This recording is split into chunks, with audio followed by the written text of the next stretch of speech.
This episode of Food Psych is brought to you by my forthcoming book, Anti-Diet: Reclaim Your Time, Money, Well-Being, and Happiness Through Intuitive Eating, which is available for pre-order now at christyharrison.com/book. That's christyharrison.com/book. Welcome to Food Psych, a podcast about intuitive eating, health at every size, body liberation, and taking down diet culture. I'm your host, Christy Harrison, and I'm an anti-diet registered dietitian, certified intuitive eating counselor, and author of the forthcoming book, Anti-Diet. Join me here every week as I talk with interesting people from all walks of life about their relationships with food and their bodies. And by the way, on this show, we bleep out diet culture stuff like weight and calorie numbers, but we don't censor swear words or other adult language, so listener discretion is advised. Anti-diet revolution, we're for health at every size. Eat the foods you like. Food Psych. Hey there, welcome to episode 213 of Food Psych. I'm your host, Christy Harrison, and today I'm talking with fellow intuitive eating dietitian, Christyna Johnson. We discuss adapting intuitive eating for different cultures and life situations, how microaggressions can contribute to eating disorder behaviors and poor health, fatphobia and Eurocentrism in dietetics and clinical nutrition, how diet culture has warped the way we view and manage chronic illness, and so much more. I can't wait to share our conversation with you in just a moment. But first, I'll answer this week's listener question. My voice is still totally shot from recording my audiobook, and my throat actually hurts even more than it did last week, but I didn't want to leave you hanging for another week, so I picked a good question that I can give a relatively quick answer to, so I'm not talking forever. Also, by the way, I had such a great time recording my audiobook, and it's going to be available for pre-order very soon. So I'll keep you posted here once I have that info, as well as on social media, Instagram, email list, Facebook, all the stuff. So stay tuned. Okay, so now here's the question. It's from a listener named Jen who writes, "Hi, Christy. I'm up and down with eating struggles, and I'm not sure how much of it is a lack of intuitive eating versus eating disorder related. I have a history of anorexia and bulimia that I mostly recovered from, but I still have a bit of food obsession and body image issues that I'm holding on to. It seems to go in phases, a few good weeks of feeling good, and then back to it. I often find myself eating related to emotions, frustration, boredom, etc., and having a hard time listening to my body's cues for hunger. I have a hard time saying no to myself even if I'm not hungry. It feels more like my mind wants it than my body. I don't binge like I used to, but I feel I am overeating and eating unnecessarily and trying to get satisfaction from it, but often don't. I often feel unsatisfied despite allowing myself sweets regularly. I know in your podcasts you often emphasize to eat what you want, but with my history, I don't know that I can trust my body's cues to do so, as it often doesn't seem like a physical need for food. I'm wondering if you have any advice for me to deal with these urges. Do I need to pursue eating disorder help or intuitive eating help? Thank you so much in advance, Christy. I really appreciate any help." So thanks, Jen, for that great question. And before I answer, just my standard disclaimer that these answers and this podcast in general are for informational and educational purposes only and aren't a substitute for individual medical or mental health advice.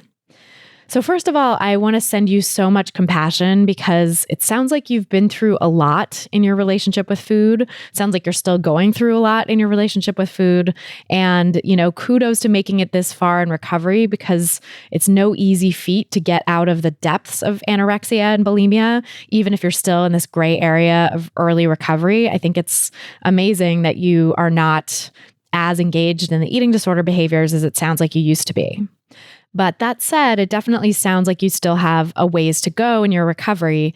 And specifically, it sounds like you still have a lot of diet mentality or eating disorder mentality going on. And really, they're kind of one and the same, I would say. The eating disorder mentality is sort of maybe sometimes a more amplified version of the diet mentality, but it all comes from the same place, which is internalized beliefs from diet culture about, foods being good or bad, or issues about weight, feelings and thoughts about weight, right? beliefs that higher weights are bad and things like that. All of that is internalized diet culture beliefs that you have made your own, right? So that's what the diet mentality is. That's what the eating disorder mentality is.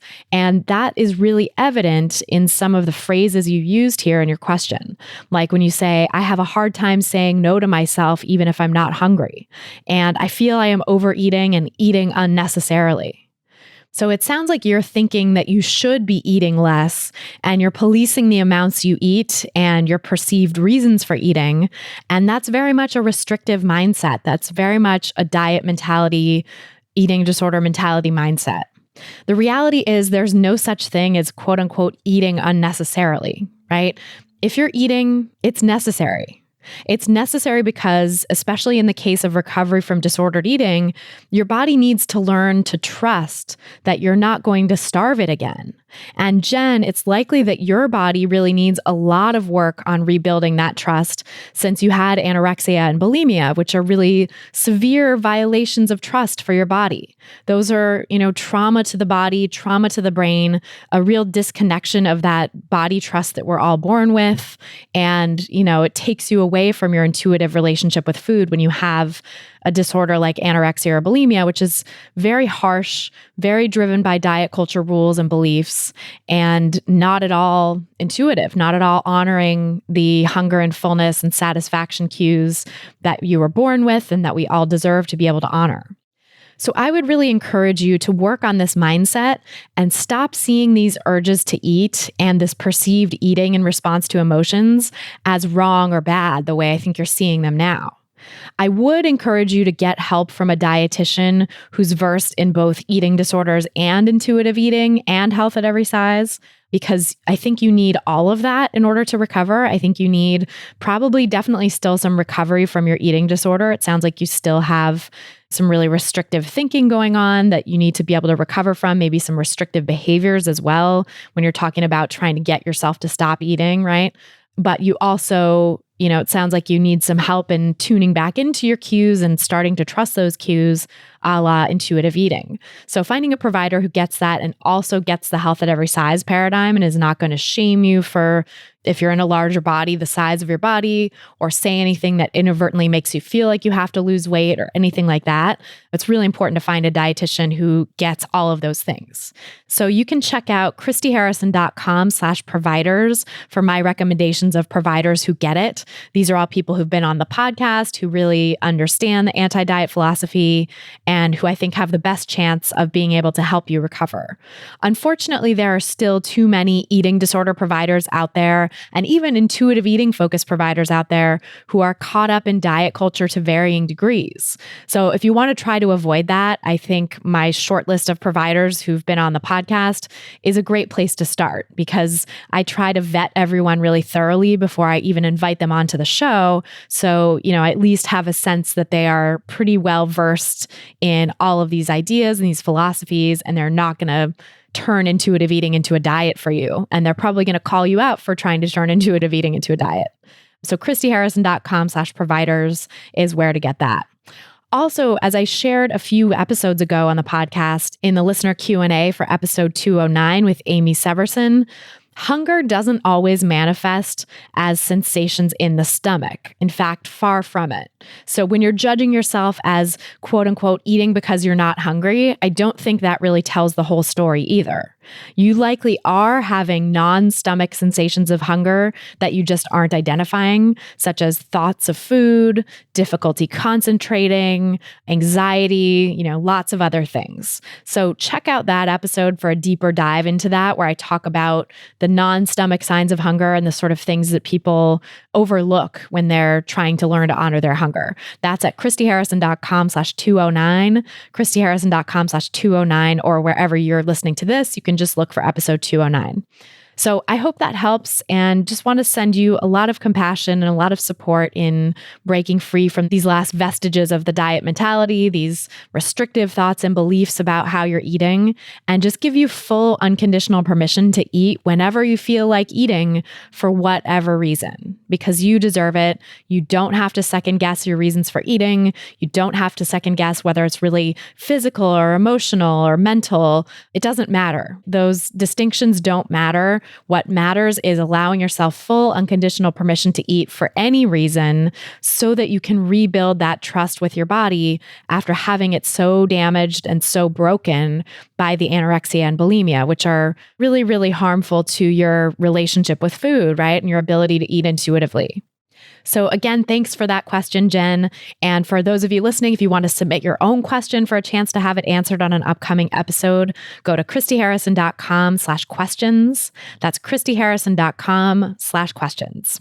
And then if you want to ask me any question you want and have me answer it much more quickly than I can here, that question was from over a year ago, you can join my intuitive eating online course, Intuitive Eating Fundamentals. The course has a wealth of audio and written content that teach you the principles of intuitive eating, help you not turn intuitive eating into a diet. And I also do an exclusive monthly Q&A podcast where you get to ask me anything you want and listen to hundreds of answers I've given to other people already so that you can really work through all the sticking points in putting intuitive eating into practice in your life. When you join, you also get access to our private community forum, which is exclusively for course participants. It's a wonderful place to go to get support from other people on this intuitive eating path and support each other, answer each other's questions, and just have a sense of solidarity as you go through this recovery from diet culture. A participant named Hester recently said, "Thank you for all you do to support me and fellow participants in this fantastic course." And another participant named Kareen said, "I love how much this course has helped me cut down on the food chatter in my mind and has helped me make more room for the things that matter to me most, like hobbies and family." If you're ready to break free from diet culture and reclaim the life it stole from you, you can learn more and sign up for the course at christyharrison.com/course.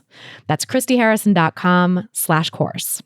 This episode of Food Psych is brought to you by my forthcoming book, Anti-Diet: Reclaim Your Time, Money, Well-Being, and Happiness Through Intuitive Eating. As I shared here a few weeks back, we have some great new bonuses that we're giving out to people who pre-order the book. So get on in there, place your pre-orders now, because you will get a complimentary enrollment to my 5-day Taste of Intuitive Eating mini course, a great deal on my 13-week Intuitive Eating Fundamentals course, that's the one I just mentioned, and an exclusive bonus ebook that includes a wealth of actionable tips, a concise guide to the anti-diet philosophy, a timeline of influential moments in the history of diet culture, and a never-before-published bonus chapter of anti-diet, one that is not in the final book that you'll only find here. Just go to christyharrison.com/book to pre-order the book, and then you can submit your proof of purchase at christyharrison.com/book bonus. So screenshot your receipt or your email that you get when you pre-order, and then go over to christyharrison.com/book bonus, submit the proof of purchase there, and you'll get all this great stuff. And if you already pre-ordered a while ago, if you're just hearing this now for the first time, thank you so much. You're amazing. I so appreciate it. And you're eligible for these bonuses too. No matter when you pre-order, you can get the bonuses anytime before the release date. So just go to christyharrison.com/book bonus to claim yours. And now, without any further ado, let's go talk to Christyna Johnson. So tell me about your relationship with food growing up. I honestly don't remember having a good relationship with food ever, not until like the last few years of my life. But I grew up in a really diety household. My mom's been on the diet since the 80s, and she was a teenager in the 80s. So it's been like really interesting to sort of grow up in that, where I always knew when she was on a diet because that would change everything we were eating in the house. And she's always made comments about my body, whether it was comparing it to like family members or friends, cousins, people like on the TV. Like it was a constant comparison of, oh, this person compared to me. And so I think that informed a lot of my body image. Did she put you on diets ever? Did it change your relationship with what you were eating? She never really put me on a distinct diet in terms of like what we would think of, because I grew up in the 90s. So I grew up in like the low fat era. And she never put me on any distinct low fat diet. But I think I remember her telling me like I was no longer allowed to have seconds, and how that sort of shifted what I did, because I started eating like more secretly because I was still hungry. And so I can remember like going back in the kitchen and making sure she was upstairs, and then I would like go in and eat some more of whatever I wanted. Yeah. I mean, I think it's funny how dieters and people putting others on diets don't realize that hunger is going to win out. Like hunger will still be there and hunger will find a way. Yeah. And I've always been a really hungry person, but I think that's just who I am. And I think for her relationship with food is not that great. It's still not that great. And so the way that she viewed food was impacting the way that I was allowed to view food, because she was like, well, I'm not that hungry all the time. I don't understand why you're so hungry. I'm like, well, we're different people. I'm a growing person. I'm a child. I'm trying to grow up, trying to lay down bone density. And you're trying to tell me that I shouldn't be eating as much as I am because you're not hungry. Did you have that awareness at the time, or was that something that took a while to come? I think I had a childlike perspective of it, of just being angry that I wasn't allowed to eat. Like on the weekend, we would be doing whatever, just like kind of running errands, and we'd have breakfast, and then she'd go all day and I'd be hungry and she'd be upset that I would be like, Mom, I'm hungry. I'm ready for lunch. She's like, well, I'm not hungry. So we're going to keep going. That reminds me a little bit of my dad, actually. He's also not a big lunch person and like gets upset when people need to eat lunch, which is just like, what the fuck? It's lunch. Like it's a meal for a reason. Yeah. And so it was that constant battle, or like her being upset that I was asking for food. She's like, I just got in the car. Can't you ask me how my day was? And then keep in mind at this time, I'm like 6 or 7. Do I really know to ask you how your day was at 6? Like, it's like she's treating you like an adult. She's trying to expect from you, it sounds like, what she would expect from a grown-up, not realizing how your child mind worked. Yeah. So I did a lot of secret eating growing up, and it went from secret eating to just like it morphed into this trying to like learn how to manage my own anxiety, because I've had anxiety since I was a little kid, like a very little kid. And so it was like, oh, my stomach hurts. Okay, I'm going to skip that meal. Okay, my stomach hurts. I'm going to skip that meal. And that sort of like started there and then spiraled into this massive thing. And by the time I got to high school, all of my memories between middle school and high school are all about food or avoiding food. So it got really disordered for you, it sounds like. Yeah. I remember like avoiding, like not like wanting to go out with my friends, but then not wanting to go out and feeling really bad if I didn't look a certain way, or trying to find clothes that fit, and then feeling bad because all of my friends used to trade clothes because they were all around the same size and I couldn't trade clothes with them. So I felt like this sort of odd person out of not being able to swap clothes with my friends or borrow their clothes for something. So I always had to bring my own things instead of just borrowing with my friends. And then as I continued to go through high school, I just remember not wanting to have my picture taken. And when I did have my picture taken, it was this horrific event of me just looking at it and comparing myself over and over again to the people around me, or to a younger version of myself, or the version that I thought I wanted to be. It was never a winning situation, if you will. Yeah, you were always like policing yourself and feeling like you were coming up short. Mm-hmm. Was there anyone in your life that kind of noticed what was going on for you, or was it a pretty secret struggle? My grandma noticed when I was younger, but hers was on the side of, oh, are you sure you want to be eating that much? And she asked some probing questions to see if I was okay. But her concern was that my family felt like I was too big. And so they were trying to see if they could sort of like figure out what was wrong to manipulate my body back down to a different size. More like food and body policing, basically. Yeah. And I don't think anybody really ever registered anything was wrong, because they all just said I looked really good. Because at that point, I think I had like restricted down to a quote normal body, whatever that means. It was whatever was acceptable to them. I'd made it to that point. And so they were like, okay, well, you look great. Keep doing what you're doing. Yeah. So you got the praise for the disordered behaviors. And I know how toxic that can be, because it just keeps furthering the disordered behaviors, right? It makes you feel like, okay, well, this is quote unquote working, so better do more of this. Mm-hmm. It was working. And then I remember going to the doctor because I had passed out, and they didn't say anything. They didn't ask me any questions. And his response was, oh, well, if you keep having this issue, we'll put you on something to help stabilize your blood pressure. Oh my God. Ridiculous. As though it's normal for a kid to just be passing out. Right? Someone should have had something to say, and that no one said anything. The only reason I went was because this happened at my grandma's house, and she like calls my mom freaking out, like, hey, you need to do something. And this girl's passing out. Go to the doctor. And that's what he says. And I wrote because I grew up on the internet, I found my like online journal where I documented this. And even then, like I'm reading from that headset, and I wasn't concerned about it. I was more irritated that they were going to put me on medication. So it didn't occur to you the way that I'm eating is causing me to pass out. No, I I don't know what I attribute. I think I might have attributed to like tiredness or exhaustion or something. I just thought something was wrong with me because every time I stood up, I wanted to pass out. But I didn't think like what I was doing was causing it. And now looking back at that, I'm sure you're like, hello, eating disorder, like not eating enough food, needed more food. Yeah, now I'm like, girl, someone should have said something, but nobody said anything. So I was like, I just kept going with it because no one checked it. I mean, that's so understandable. I feel like that's what happens to so many kids in that scenario, or just people in general.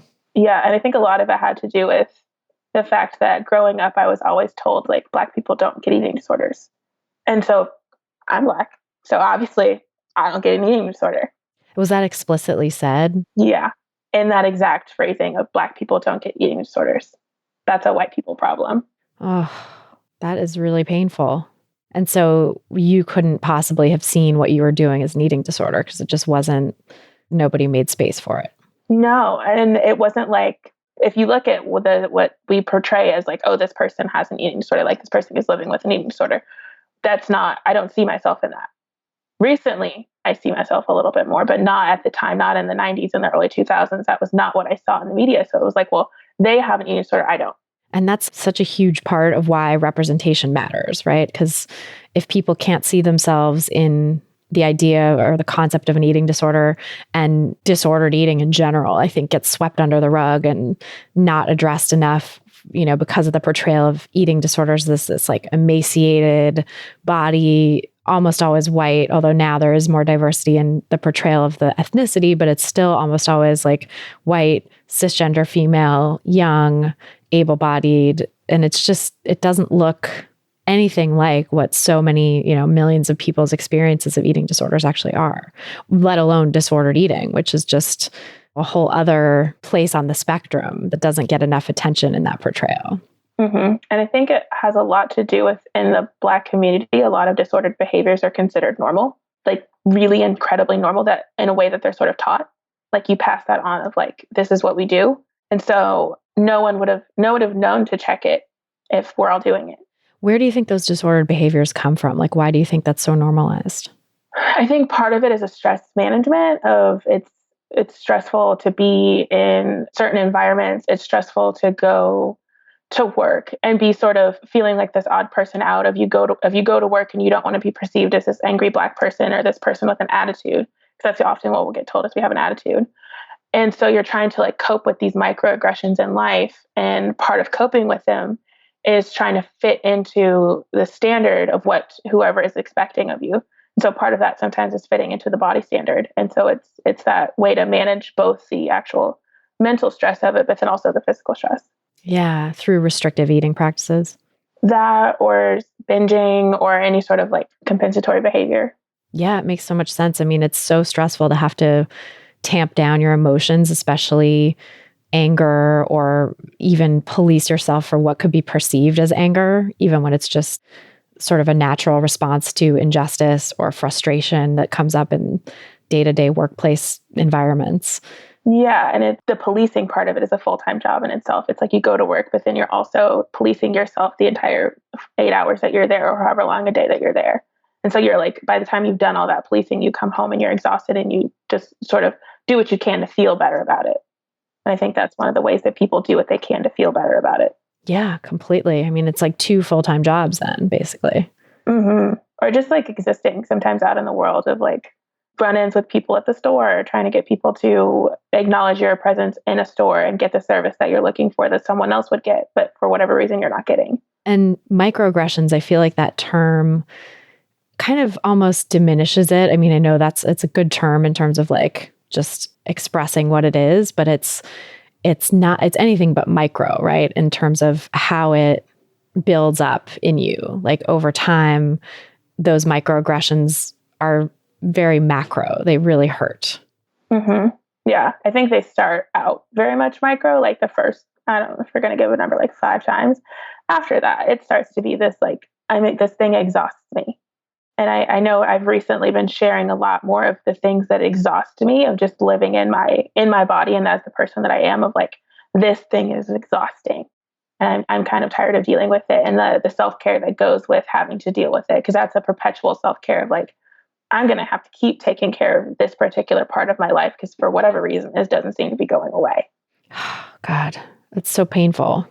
I hate that that exists. I hate that racism exists and that such a casual day-to-day level that you have to be constantly working to deal with it. Yeah, I don't think you ever get good at it. I think I've learned to sort of suss out when I think that this is going to be a bigger issue than what I'm willing to deal with. And so I found those sort of boundaries around that. But I think growing up, I didn't know how to deal with it because I went to a school where I was one of like a handful of Black people. And so to be in this environment where I could be in a classroom, and this was my learning environment all the way through, I think up until grad school, where I was the only Black person or the only Black female, or maybe one of 2 or 3 other Black people. So you probably felt like in the same way that, you know, your older family members had to go to work and keep themselves in check. You were having to keep yourself, not convey any quote unquote attitude when you're at school. Not any attitude, not seem overly, and I'm going to use air quotes around the word ghetto, or not seem overly whatever. I have this really distinct memory of watching a video in class. And it was a Black girl, and I think she was doing some like traditional African dance. And the kid sitting next to me says, the more she does that, the weirder I think you are. What? Yeah. Oh, Lord. Oh, and so you're having to like deal with comments like that without like just punching him. I don't think I even wanted to punch him so much as I wanted to get out of my skin. Because you're made to feel like you're the weird one. And I was sitting still. Yeah. So it wasn't like I was moving. It was someone else moving, someone else doing a dance that I thought was really cool. I distinctly remember thinking her dance was really cool. So he just shamed you for thinking it was cool, basically, too, in addition to making you feel like... Yeah. And I didn't even say anything. I'm just sitting there watching. And it was just this like very just distinct feeling of like, I wanted to get out of my skin and I didn't want to be in that room anymore. Because I'm like, gosh, now he thinks I'm weird. Is everybody else going to think that? Do they think I do this when I go home? Because that's not what I dance to when I go home. It was the 90s. I danced to like Lil Wayne and whatever else was popular at the time. Right. What was the context of that video? Like, what was the teacher trying to convey? I don't even remember, if that tells you anything about that memory. I genuinely don't remember. I don't even know what part of the day that was, like, or what like segment, because this is like back when you're with the same teacher for the whole day. So I don't know what part of the day that would have fallen under. I just remember watching it, like we're watching this video on this TV and that was the comment he made. And yeah, it's pretty telling that that's the thing that stuck with you, because we know that things that are traumatic and painful tend to stick, and then the other details tend to like filter away. Mm-hmm. Yeah. So growing up in that environment, it sounds like you really needed something to feel like a coping mechanism. And you also probably needed a way to feel like you fit in. And thinness is definitely a way to feel like you fit in this culture.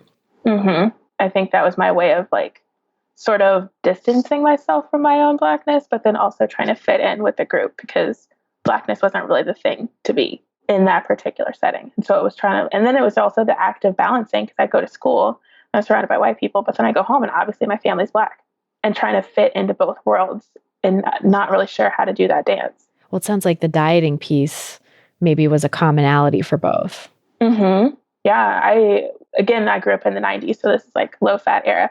And I remember being in the cafeteria and seeing girls with these different like diet meals. Like, didn't matter what size they were. They just all had these diet meals. And I remember thinking, oh, I really want to do that. Like, but I don't know how to ask for it.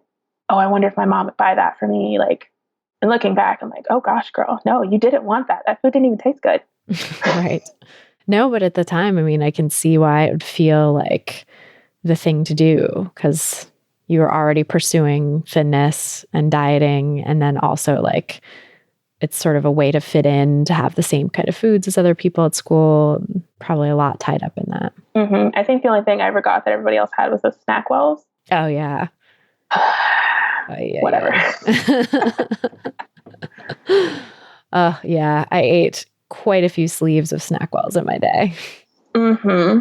I mean, I can go home now and there's still diet snacks in the house, but I think at the time that was like genuinely what we had was the snack wells, or those the ones with the calorie count on the like pack, like that's how they're selling it to you. That was my jam at the time. Yeah, no, totally. I think that sums up like 90s era food. It's like calorie controlled packs, low fat, and sort of it was marketed as like healthy, but it wasn't this sort of wellness halo that foods have now. It wasn't like whole food, plant-based, it was more overtly diety. Yeah, I think I probably would have ended up worse off if I would have grown up in this period. With like the more insidious diet culture. Yeah. Because I now, as like a practicing dietitian, I get family members that call me all the time, like, should I do this? Should I do that? With these random things on the internet. Because they have access to it, because now we all have access to the internet. And so the amount of fires I have to put out of like, no, you don't really need to do that. No, that's not really that evidence-based. No, just stop going on the internet, please. Yeah. Please. Just don't look at any of this stuff. It's terrible. Yeah, no, it's true. I think like the more information that we have about this stuff and the more insidious and sneaky diet culture has gotten to where it doesn't want to say it's a diet. And so everything is a lifestyle change or a plan or a protocol, blah, blah, blah, is so much harder to navigate and harder to step out of. Well, yeah, and it's everywhere. It's not like it's one part of my life. It's if I go to school, they're talking about it. If I go to the house of like a place of worship, they're talking about it. If I go to the clothing store, if I go to the doctor, if I go to the shoe store, like it doesn't matter where you're going. It's literally everywhere. Right. Yeah, I know. It's inescapable in this day and age. So how did it unfold for you from there when you were dieting in high school? Did things end up shifting for you when you went away to college or? Mildly, but it shifted in the direction because I went to school for nutrition. So I just learned how to flip from I care about the number of calories that are in it, that I care about this, if this food is pure, if it's clean, is it quote unquote healthy, is it natural? Do you think you were attracted to study nutrition in the first place because of your own issues? Partly, I originally wanted to be a doctor, but then I wanted to start my career before I was 30. Yeah. And so I said, I could be a dietitian and I could, help people with their eating. Cause a lot of my family have chronic illness. And so that like was a motivator for me to like bring nutrition back to my family in a way that makes sense to them and their culture. That's interesting. Now, have I done that? Well, chronic illness is such an interesting thing, in terms of diet culture, because I feel like it's really diet culture and the wellness diet, that like modern sneaky guise of diet culture has really gotten a hold of the chronic illness world. And I think a lot of the people that I see that are always asking about the different things, like, oh, should I try this plan? Should I try this protocol? Should I cut this out of my diet? A lot of those folks tend to be people with chronic illnesses. Mm-hmm. And I think oftentimes it's because they feel bad because they feel like they brought it on themselves or they did this to themselves. And so they're trying to redeem themselves from like, oh, I have this chronic illness, but I'm doing this thing. So hopefully that'll make it better. Yeah. That like individual responsibility piece and thinking they can absolve themselves of guilt through the right food choices. When in fact, there's a lot of different things that are at play there that oftentimes have nothing to do with specifically them. Right. And yeah, have so much to do with their culture, their socioeconomic background, like all the social determinants of health that we know to be a bigger impact on people's health than just what they eat and how they move. Mm-hmm. Yeah. And that stress piece, I mean, like what you were talking about, that sort of visceral idea of like having to deal with microaggressions every day, having to police yourself and your emotions and your emotional expression, that stuff is stressful and that takes a toll on your physical health. Yeah, I read a study once that said just the thought of a microaggression or having to deal with some sort of racism raises your blood pressure several points. Wow. I mean, that makes sense because microaggressions are sort of building on past microaggressions, right? Like the response to them gets bigger over time. Like you said, after the first 5 or whatever it is, like it sort of compounds. And so even the thought of one could be adding to that toll. Mm-hmm. And so it's that like most of the people that I know and I'm related to all have high blood pressure. And do I think it's because they're all genetically designed to have high blood pressure? No, but they all live a stressful life and they all have to face microaggressions. That is really interesting, and something that never gets spoken about really when it comes to blood pressure or other chronic disease, chronic illnesses and stuff. It's like the food, again, the sort of individual responsibility idea of it's how you eat and how you move your body that is responsible for all of it. That's what we're sold in diet culture. But yeah, no doctor is ever like, can you get out of this environment where you're constantly dealing with microaggressions every day? Or how can we help you be more resilient to those? That's just never discussed. I mean, but that would be a lot more involved, and no shame to doctors, but like that would be a lot more involved, and that would require a lot more time investment. And I don't think that they have that built into their day. Like they don't have the time in their day, maybe. Right. They have 15 minutes for each appointment. So much easier to be like, all right, shrink your body, eat less, move more, than it is to say, like, let's have a real talk about the racism you face in your daily life. And that would require them to acknowledge that there's some sort of racism at play. Yeah, which is probably a lot harder for them to do. Oh, yeah. They don't talk about that in medical school. No. Very true. I think my college years were sort of navigating this. And this is like the peak of clean eating, like when it was first like becoming a thing and when Pinterest was becoming a thing. And so sort of that's where I found my inspiration at the time of like, oh, okay, what am I going to eat? I'm going to check out Pinterest. And if you're not careful, Pinterest becomes a really dangerous rabbit hole really quickly. And so it was navigating, oh, I'm in class and I'm learning these things. And for if anyone's listening and doesn't go to school for nutrition, oftentimes they make you do this assignment where you have to track what you're eating and make a sort of professional assessment of it, which for me didn't work out well because I had to lie every time. Yeah, because you feel like you're going to be judged on it, right? And really, in some ways you are. Your professor is literally looking at this and being like, okay, what are you going to tell yourself, quote unquote? Like, what are you going to change in your diet based on this recall? And so there's immense pressure to be like, I am the perfect nutrition student. I'm eating so clean or whatever. Well, there was that, but then I also had to lie because I wasn't eating enough. And I didn't have time for my professors to be like, hey, what are you doing? I didn't want them to not even scrutinize. I just didn't want them to ask questions. I didn't want them to ask me if I was okay or what I was doing. I just wanted to be able to get through my degree and my business. And so that was my way of like, if I'm going to have to do this one, I'm just going to lie about it and go on with my time. And you also have those times where you come in and you're taking out calipers and checking out body fat percentage. And that was stressful because I'm in this class with these girls who are still smaller than I am. And so I'm feeling like, oh, they're going to take my body fat percentage and they're going to try to tell me I need to do something different. Oh, that activity is just the most horrifying for anyone really anyone living in this culture, I feel like, because we're so primed to compare. And that activity just makes you literally have to compare yourself and your body fat percentage and your like measurements and all this stuff to all your classmates who are also probably struggling in their own relationships with food in some way. Mm-hmm. I think I remember trying to find someone who was like around the same size as me so we wouldn't feel as bad. Because it's like, well, we're in the same boat here. We have like a similar body size as compared to some of the other girls in our class where I was like, I would never want them to know what my body fat percentage was.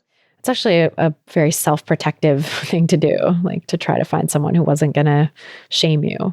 I mean, they couldn't shame me more than I was shaming myself, but in order to sort of mitigate the amount of shame that was going to occur from that activity, because regardless, it's shameful. Like it's going to be shame-inducing. Yeah, there's no way around it. Yeah. So you knew, it sounds like, that you weren't eating enough at the time. Had you learned that in school? Did you always kind of know it, that you were doing something disordered? I think it clicked in college that I was doing something that wasn't okay. Because up until that point, there was no one, we didn't really have like nutrition education up like through my public school education. That wasn't like an entire class where you just got to learn about nutrition. We talked about it like here and there in health class, but it was just, oh, eat your fruits and vegetables, eat whole grains, but nothing about the actual amount of energy any particular person needs. So by the time I got to college and had started getting into nutrition and medical nutrition therapy, that's when it started to click to me of like, wait a minute, maybe I'm not eating enough and maybe something is going on. But you weren't really ready to change it yet? I think I was, because I had gotten pretty tired of feeling so trapped and so exhausted all the time. And so that was where it started, like the wheel started to turn. I'm like, oh, I think I'm ready to do something about it, but I didn't really do anything about it till I got to grad school. Yeah, so you're kind of in the contemplation phase. Yeah. And yeah, what was it like being a nutrition student and sort of knowing that you needed to be eating more, like knowing that something was up with your relationship with food? Did you feel additional shame from that? Like you had to hide those behaviors? I don't think I felt like I had to hide them any more than I already was hiding them. I think it was more of I wanted people, I felt like I already had this disadvantage because the body that I exist in is just a naturally curvy body.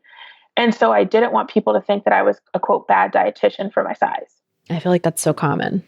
Yeah, I think that's really what it was because at the time, I didn't meet my first Black dietitian until I was a junior in college.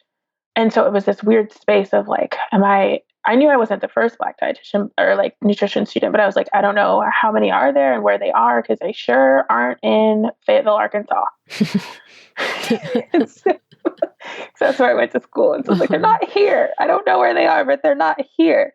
And so I think it was that like space of I want to change, but I also don't want my body to change because I don't want people to think I'm a quote, bad dietitian.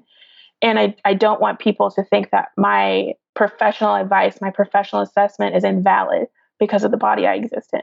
I think that's such a barrier to dietitians going into the field in the first place who are in larger bodies. And I feel like it makes it also very hard to be a dietitian in a larger body because of that perceived and actual weight stigma that exists in the field. Yeah, it exists in the field, but I think it also exists coming from the outside of, I remember my mom in college telling me like, Christyna, you better be careful. Otherwise people aren't going to take you seriously. So like a judgment of an outsider to the field too, of course, of like thinking what a dietitian quote unquote should look like. Mm-hmm. So you said things started to change for you in grad school? Yeah, I moved to a new state. I was at a new school, and I'm really grateful that they had 12 free counseling sessions per school year, which I found out since then is practically unheard of. What a progressive school to have that too, because I think probably every college student could use that in the world. Everyone in the world could use that, actually. Free counseling all the time. But yeah, I don't know of any schools that offer that. No. And so it worked out well because I went in, me being me, I went in for my anxiety and not for my eating problems. But of course, they come up while I'm in there. And so that was a really like life-changing experience to sit in there and being able to talk about like all of the parts that make me me and why they sometimes make me uncomfortable and how me trying to figure out my place in the world and what my Blackness looks like because mine looks so different than other people's because it's not a monolith. And how that informs me as a person, as a nutrition professional, how that informs my own eating behaviors. Because part of what I was doing was sort of denying myself things that I would normally eat with my family because I felt guilty of like, oh, well, that's not quote healthy. Because again, I've gone through school to become a dietitian and they often demonize most things that Black people eat that are quote stereotypically like Black food. That's so interesting because it really does disconnect people from their culture. It's this idea of quote unquote nutrition that is so whitewashed and so stripped away of any cultural differences. Yeah. I remember like going through and thinking, so is anything that I eat with my family okay? Like obviously we eat like fruits and vegetables or whatever, so that normal stuff, but the things that I would think of as like a holiday food or food we eat together as a part of a birthday celebration or Sunday dinner, like those things to me seemed really off limits because they were never in the quote healthy category. So did you feel like you ended up restricting more with your family as a result? I think I restricted more around it. So that would be like, if I'm going to have this, like nothing else, like whatever else I was doing in the day had to sort of mitigate that, what I was going to do for that particular event. Yeah, so compensatory eating or exercise. Yeah. And so it sounds like you started to untangle that and to see how wrong or problematic that was when you were in counseling. Mm-hmm. And I'm really grateful. My therapist was she was trauma informed. And so she brought in the backpack idea and sort of helped me unpack the things that were in my backpack and how those like informed what I saw in the world. That's huge. Did you just stumble into her at school? Like, was it? Yeah. I don't know why they paired us up because ironically, she's this like thin cisgender, like petite white woman. And I was like, she's never going to understand. That's amazing. Yeah. But I look back really like the sitting in that chair was uncomfortable. But I look back really fondly on that sort of relationship that we built of like, I'm just going to come in here and I'm going to share whatever it is that's like on my mind or on my heart, and her helping me process why that was sitting there. And so what did you start to uncover about your relationship with food in that time? That was really how I escaped really uncomfortable feelings about my body, about being a Black female and feeling like nobody loves us, and how I dealt with growing up in this really diety sort of body policing home that has its own other issues that come with that. And then also navigating how I decided to go into a field where I felt like no matter what I did, I was going to stick out. And not because I'm a female, but the other parts of me that aren't, quote, dietitian. And sort of navigating how those interact with each other. And I think that sitting in that chair actually informed incredibly the way that I practice now as a dietitian, because it helped me feel incredibly comfortable with all those messy parts of me. And that's, I feel like, not an experience that most dietitians get. I mean, we're not required to have our own therapy. We're not required to have our own nutrition counseling even. And the way that therapists are required to have their own therapy usually. And I think that is so important to, and therapists are also required to have supervision, sort of ongoing consultation with a mentor, that they can bring all the stuff, the countertransference and the stuff that's coming up for them in sessions with their clients, and, process that with a mentor so that they can then go back and do their work. Like, we just don't have that mandate as dietitians. And I feel like we really lose out on that ability to like get to know ourselves and get comfortable with ourselves. And it's only those of us who sort of, I also stumbled into therapy from, because of my own anxiety, not anything to do with eating issues. My mom's also a therapist, so it was kind of normalized in our household to have therapy. So I felt like, even though I didn't have therapy as a kid, I think my parents were sort of invested in feeling like they were doing a good job. So like therapy kind of wasn't an option for me as a kid, actually. But then as an adult, it was very much like, yeah, you go to therapy. That's great, whatever. And so I feel fortunate that I got to have that experience and have someone help me process all my stuff around food and body image. But I think so few dietitians get that in our training and are just kind of shoved out into the world like, okay, go counsel people, without that opportunity to actually self-reflect and sort of know where we sit before we go into it. I think it's important to sit on the other side of the chair. I think having sat in that chair and feeling really uncomfortable makes it so, one, so that I can sit in the discomfort with my own clients, but then two, just like knowing what it feels like to be on the other side and have someone telling you something, or sort of trying to navigate what it feels like to have a professional relationship, and that I'm going to know way more about one person than they're going to know about me. Yeah, it's this awkward sort of not quite natural experience. Like, it's not the kind of experience we have in life where it's a conversation where two people are giving and taking, but more of a one-way street. Yeah, I think that's really cool that you had like therapy was sort of normalized for you, because therapy was not normalized for me growing up. It very much was like, you don't go to therapy, only, quote, crazy people go to therapy, and Black people don't have mental illness. End of sentence. Yeah, that's rough, because that really it isolates you and sort of takes away that potential avenue for help. Yeah, I don't think I would have, like, going to therapy, that's where I realized like, oh, I have anxiety, and not that I just have stomach aches every day of my life. And I, my heart races and all these things, all these typical things that we would think of as symptoms of anxiety. I didn't think of them as anxiety. I just thought I was a worrywart.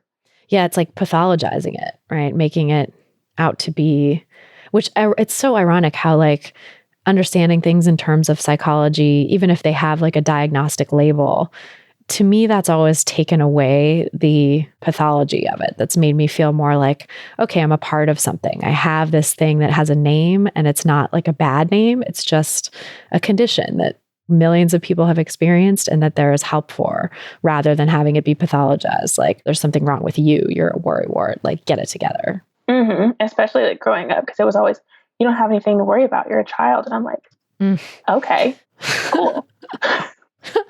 That doesn't stop this. I'm still over here worrying, but sure, I don't have anything to worry about. Yeah. It's so dismissive. And like, children have so many things to worry about, especially you, it sounds like, in terms of the racism you had to experience and just learning to navigate this world that is so hostile in so many ways.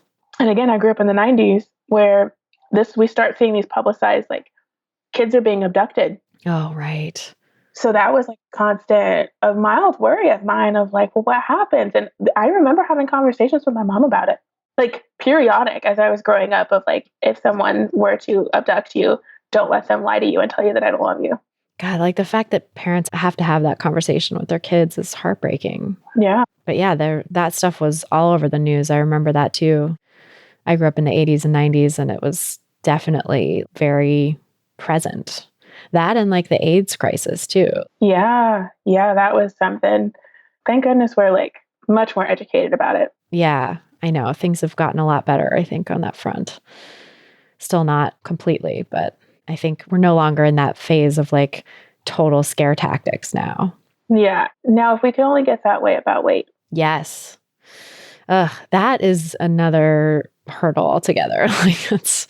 I think there's so many forces standing against that now, and trying to basically keep themselves in business. As Deb Regard says, and as I've adopted now saying, the weight cycling industry, not the weight loss industry, but the weight cycling industry, keeping itself going by perpetuating this lie that people are in charge of their body size or in control of their body size. Mm-hmm. I mean, can I really blame them for wanting to miss out on billions and billions of dollars? Right. Yeah. I mean, of course. And I feel like there's billions and billions of dollars to be made on actually helping people. I mean, I think there's billions and billions of dollars. I think there are billions and billions of good sleep dollars of like, I can go to bed sleeping well, knowing that I help someone and that it's not actually doing them harm. Yes. That's such a better way to make a dollar too. Like I would much rather have, fewer dollars to a point where I'm comfortable and have my needs met, but like fewer dollars and be able to sleep at night than all the dollars and not be able to sleep at night. I couldn't sleep with myself if we're doing that. I think because I had a crisis, if you will, as I'm like going through this schooling where I'm like, please don't make me become a weight focused dietitian. I don't think I would ever want to be a dietitian if that's what I have to be. Because at the time I hadn't heard of health at every size and intuitive eating. So I was like at this crossroad of I've made it all this way. I'm so invested in this education. And yet the thing that they tell me that this is what quote all dietitians do, I don't want to do it. What do I do? What do you do? And so I actually got really lucky in that when I applied the first time to my internship, I didn't get in. And so I was that forced me into grad school and worked through my own things. And so by the time I made it to my internship, that's when I was like, I had found the Instagram community of Haze dietitians and intuitive eating dietitians. That's amazing. That's very lucky. Because I feel like when people just sort of get pushed out into regular dietetics practice without that Haze connection, I think it's so easy to just get sucked into the weight loss machine. Or like you said, if you are sort of in a crisis moment, maybe you would have walked away from the field altogether. Maybe you would have just been like, well, this is not for me. Mm-hmm. And who knows what I'd be doing, because I don't know what my other marketable skills are, but yeah. Well, I'm curious how that transition happened for you then. Like, it sounds like it started with getting your own relationship with food examined and starting to deal with that. Mm-hmm. It went from that to wanting to see how other people were doing it, which is how I found the community on Instagram and seeing all these different people, different walks of life, different, for the most part, different socioeconomic statuses, and sort of seeing how free they were and their ability to focus on other areas of their life and not just what they were eating or how their pants fit. And so as I'm sort of learning from this community, going through my rotations, I used to have a really long commute because I lived in one part of the state and I had to commute to another part of the state. And I'd be in the car every morning for at least an hour at the minimum.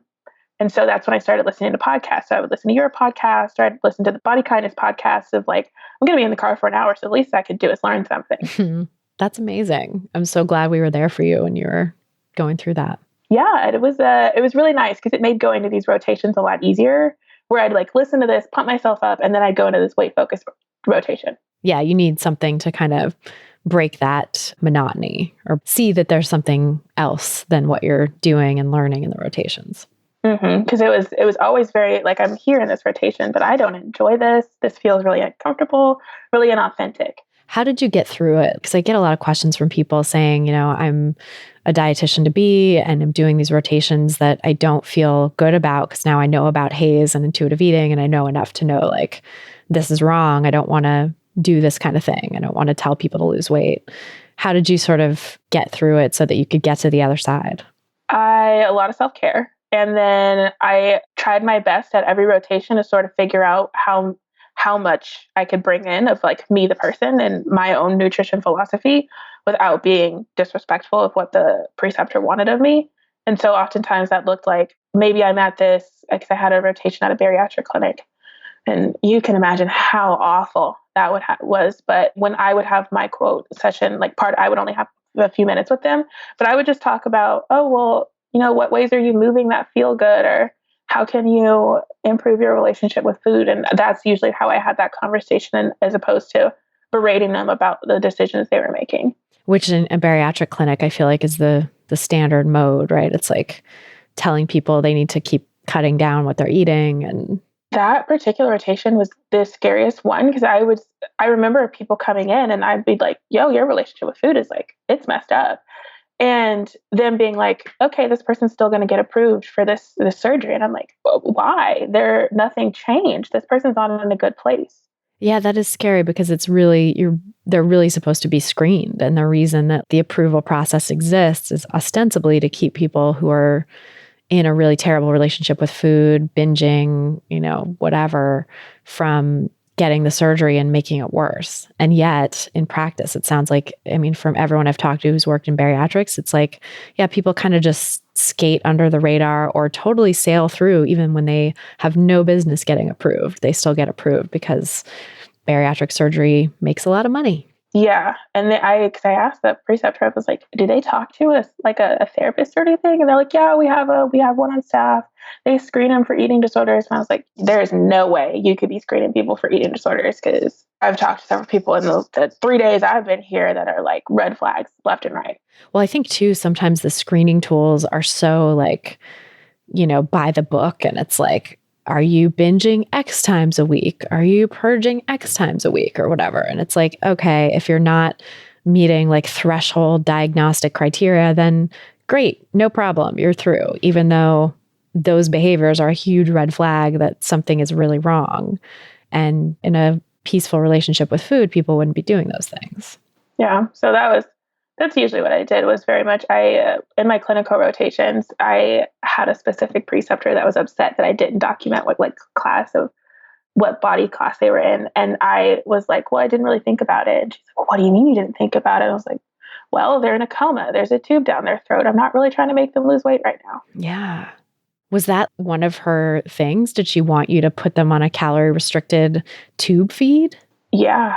Ugh, the horrors. And I just remember being like, well, I don't know how that's going to promote healing, but okay. God, that's terrifying.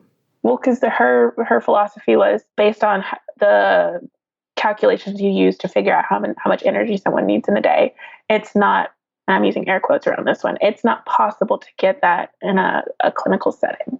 I remember too, actually learning in school to be a dietitian, when we were learning about tube feeds, that like you calculated based on was some percentage less than 100% that people in larger bodies were supposed to get, less than 100% of their needs, because there was like some factor that you used for O word, which is basically just enforcing dieting whenever people are under hospital's care, whenever people are in need of a tube feed. And yeah, that can't possibly be good for healing. That can't possibly be good for if people need a certain amount of energy over and above their basic needs in order to heal, and they're not getting it, they're not even getting their basic needs met, then what's that doing to the person's overall well-being? That, and I couldn't justify why I would intentionally give someone less energy, less of like tube feed, knowing that at a certain point I have to evaluate this person for malnutrition. And by default, if I'm not giving you what you need, you're going to end up malnourished. Right. That's how that works out. It's like such a razor's edge to have to walk when you're being told on one hand to make them lose weight or not give them their full energy needs, and on the other hand that you're going to need to evaluate them for malnutrition. It's like, how is that? How can people possibly walk that line? And that was the moment I decided clinical was not for me. Yeah, that's very understandable. I'm with you there. It's for some people. And I think you can definitely be HAES informed in a clinical setting. I just did not thrive well in that environment of I'm such a relational person that I'm like, I'm going into this room and I'm going to see this person for approximately 10 minutes and maybe never again. Yeah, that's hard. Yeah. I mean, also, I think the institutional weight bias is harder to navigate there too. Like when you're in a hospital setting and the hospital has, as parts of its policy, you must talk to a larger bodied patient about weight on every visit or treat the weight first. And, like all of that stuff, the sort of institutional barriers, I think are so hard to overcome in some healthcare settings.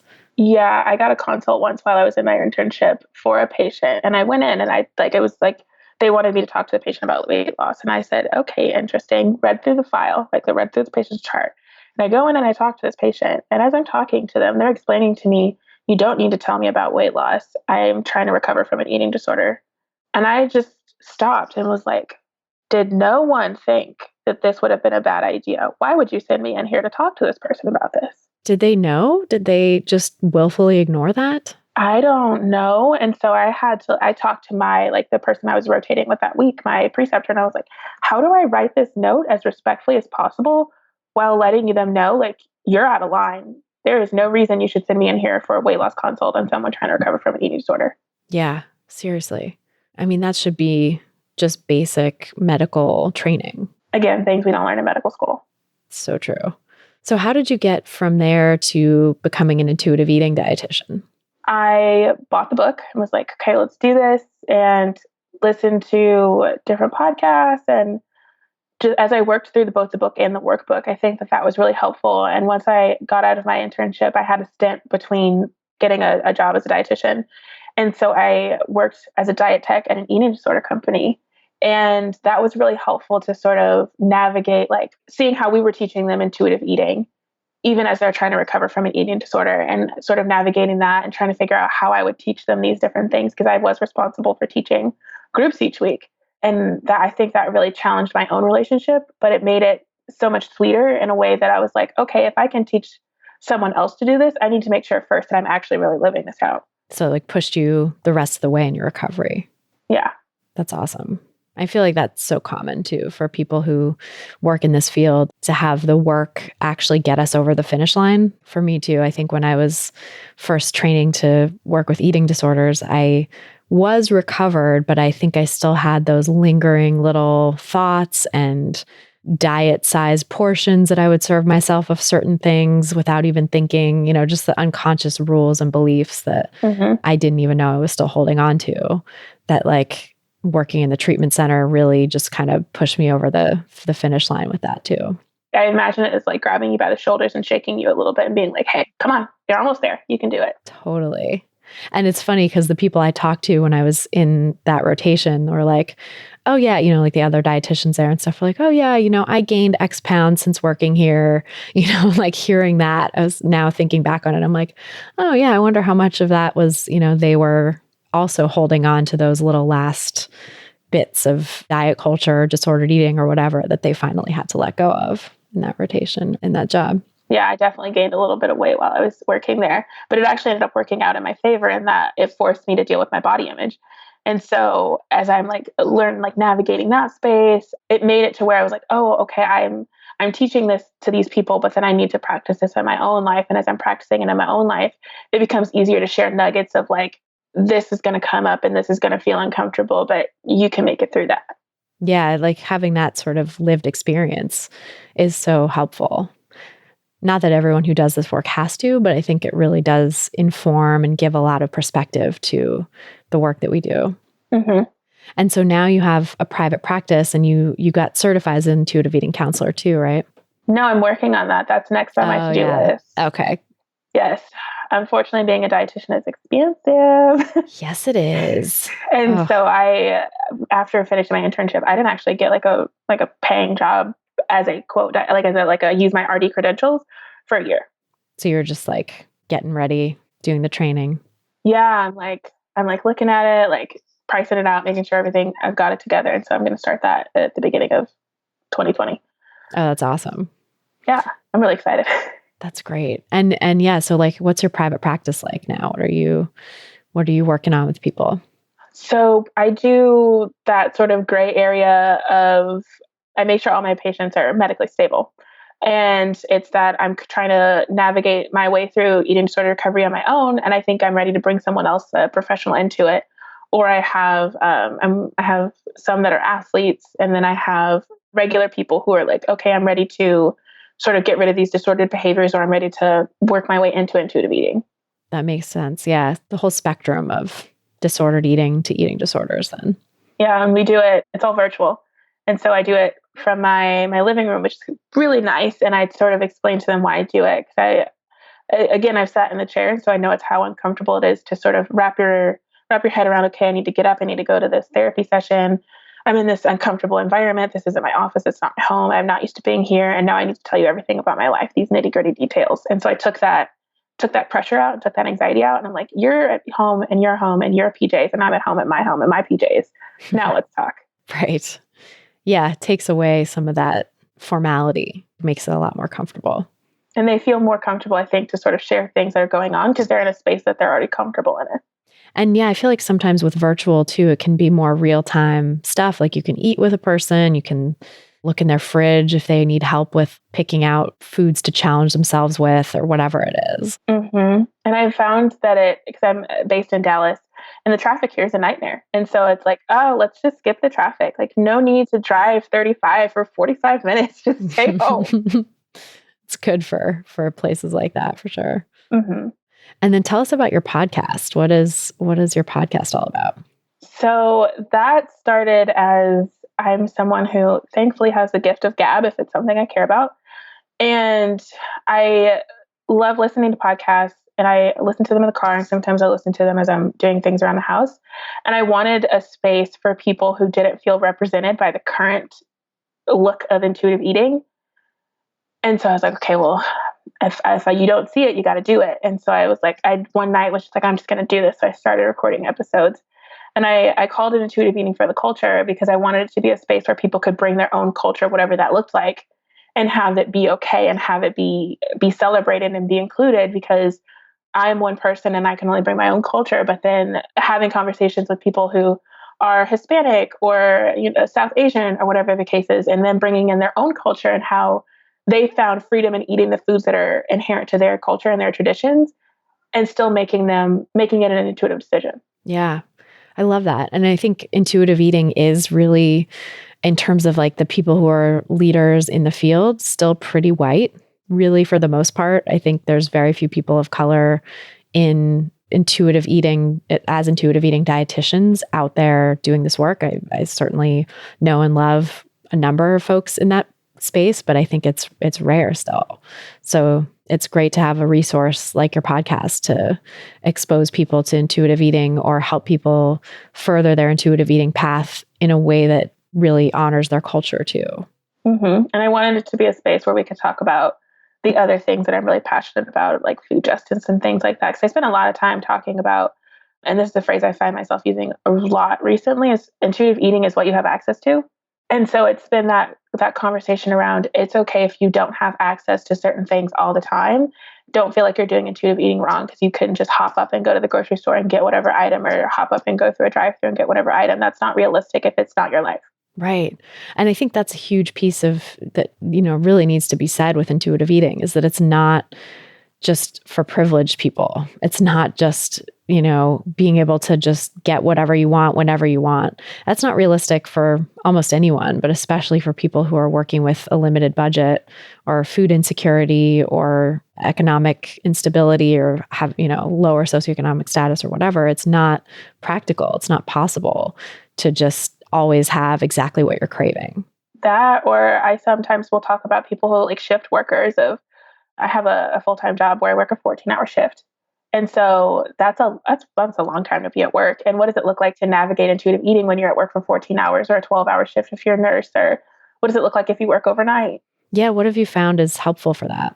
I found, depending on what they have access to in terms of breaking, because I, as a supervisor, I have a little bit more leniency in my day, but I'll oftentimes recommend making a meal more satisfying So I'll recommend like adding more protein and more fat to it in order to keep you satiated longer, to sort of help with that. If you're on a shift for a long time, you're going to get hungry. And if you don't have time to stop for a snack every few hours, then making your meals more satisfying is going to honor that hunger that could potentially come up. Yeah, totally. Having meals that sustain you for longer stretches.